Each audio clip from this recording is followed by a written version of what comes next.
Welcome to this explainer. Okay, today we're doing something a little bit different, and honestly, it's incredibly fascinating. We're going to decode a single, densely symbolic masterpiece of visual art. We're going way past the surface of what looks like just a beautiful painting and uncovering a literal, ancient guide to how we acquire, process, and ultimately master knowledge. Let's just dive right in.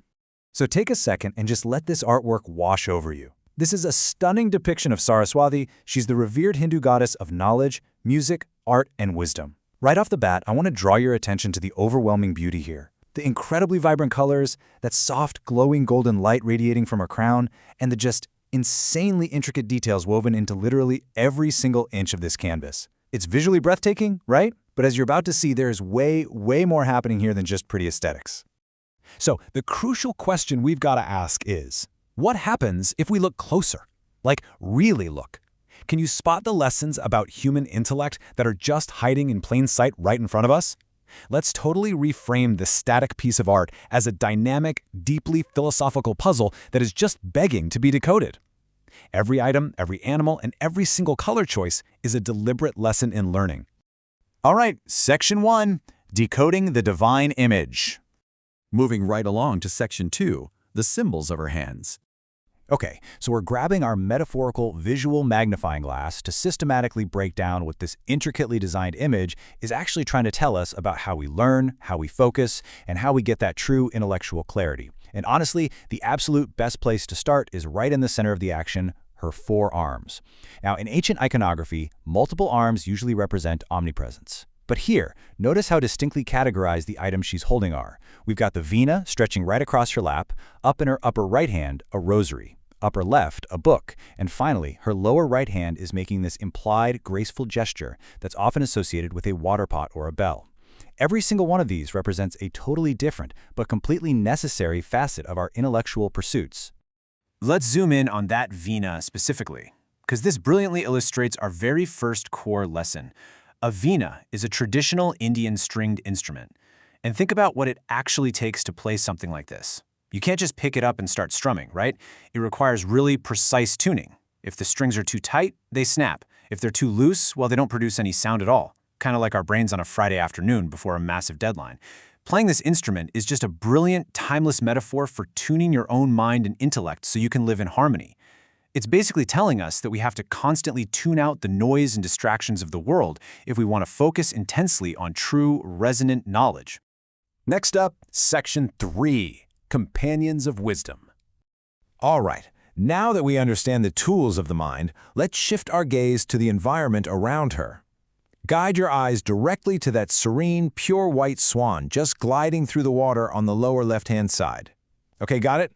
Now look all the way across to the opposite side on the right. See that vibrant, super colorful peacock standing tall over there? The artist deliberately placed these two totally different creatures on opposite sides of the frame to create this incredible visual and philosophical tension. Let's actually compare them directly to see how this builds our whole understanding here. On the one hand, the swan represents ultimate discernment, purity, and spiritual grace. Actually, in mythology, the swan is said to be able to separate pure milk from water, drinking only the milk. I mean, what a perfect metaphor for extracting truth from a completely diluted world. But on the other side, the peacock represents worldly beauty, pride, and unpredictability. It's gorgeous, no doubt, but it's completely ruled by ego. By contrasting these two animals, the image is explaining this really necessary balance in learning. To gain true wisdom, you've got to cultivate the swan's profound spiritual discernment, while at the same time actively navigating and managing the peacock's worldly, ego-driven distractions. Which brings us to Section 4, the sacred text revealed. So, let's move from the animals down to the very foundation of the artwork. Point your attention right to the intricate Sanskrit text sitting open on the stand there, right next to the quill and ink pot. It's illuminated by the golden light of the lamp, which, by the way, is itself a symbol of driving away the darkness of ignorance. Now, this isn't just some random decorative script to fill space. It actually reveals a famous, highly specific prayer known as the Ya Kundendu Shloka. Let's read the emotional core of this image through its English translation. It translates to, "Who is pure white like jasmine, with the coolness of moon, brightness of snow, and shine like the garland of pearls?" I mean, just listen to the poetry in those words. It so beautifully brings the visual elements of the painting, that glowing white aesthetic, the incredibly serene atmosphere, to life through the spoken word. It literally tells you exactly what the visual artist was feeling when they painted this. So you might be wondering, why does this specific text actually matter to you and me today? Well, because it's a really powerful plea for the removal of ignorance and the awakening of a supreme, totally unfettered intellect. It links the poetic words of this ancient language directly back to your own modern pursuit of clarity, focus, and wisdom. It's a great reminder that the desire to clear the mind of confusion, yeah, that's a purely universal human experience. All right, Section 5, Purity and the Lotus. Speaking of clearing the mind, have you noticed a recurring visual theme going on here? The artist relies heavily, and I mean heavily, on white imagery. The words evoke the moon, jasmine, and snow. And visually, we've got the white swan, the pearls draped around her neck, her glowing white sari. We can actually directly connect this repeated use of pure white elements to the psychological concept of completely clearing one's mind.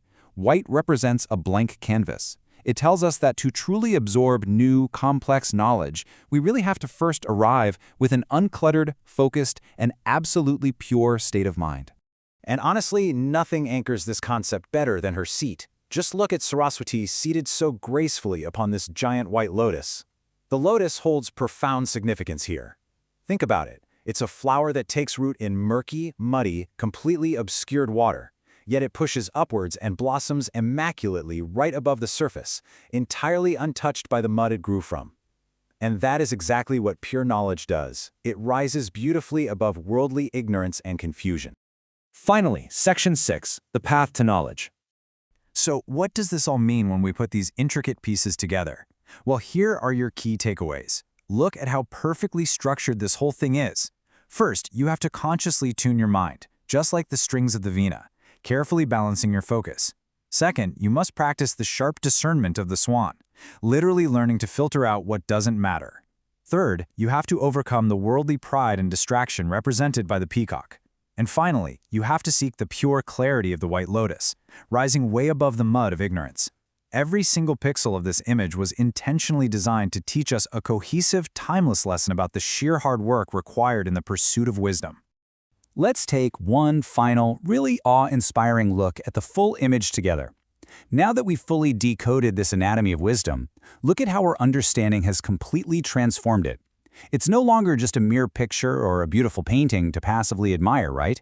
It's a profound, highly structured philosophical guide, mapping out exactly how to achieve intellectual mastery. I want to leave you with a thought that connects this ancient masterpiece directly to your life right now. Think about everything we've just uncovered in this explainer. What instrument are you tuning in your own pursuit of knowledge today? Are your strings too tight with stress? Or maybe too loose with distraction?